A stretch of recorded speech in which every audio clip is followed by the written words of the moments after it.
মুরগি চোর। এক গ্রামে এক কাপড়ের ব্যবসায়ী জিতু থাকত। ও ওর মার সাথে এক বড় ঘরে থাকত। জিতুর অনেকগুলো মুরগি ছিল। রোজ রাত্রিরে জিতু মুরগিগুলোকে একটি টুকরি দিয়ে ঢেকে রাখত আর সকালবেলা বাইরে ছেড়ে দিত। আয় আয় আয়, তোরা শুয়ে পড়। জিতু রোজকারের মতো মুরগিগুলোকে ঢেকে শুতে চলে গেল।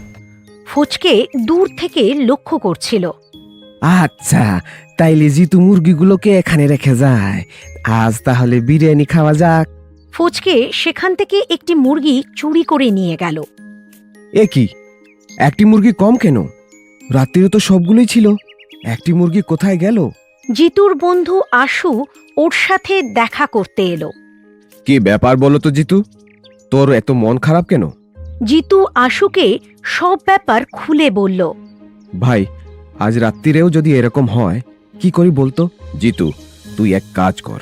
আশু জিতুর কানে কানে এক বুদ্ধি দিল। ঠিক আছে। সেদিন রাত্রিরে জিতু মুরগির বদলে ওর কুকুর পিন্টুকে টুকরি দিয়ে ঢাকা দিয়ে রাখল। অন্ধকার বাড়তেই ফচকে সেখানে মুরগি চুরি করতে পৌঁছয়। আজও দেখছি মুরগিগুলো এখানেই আছে। আজ তাইলে মালাই চিকেন খাবো। আর যেই ফচকে টুকরির ভেতরে হাত দিয়েছে অমনি পিন্টু ফচকের হাত কামড়ে ধরল।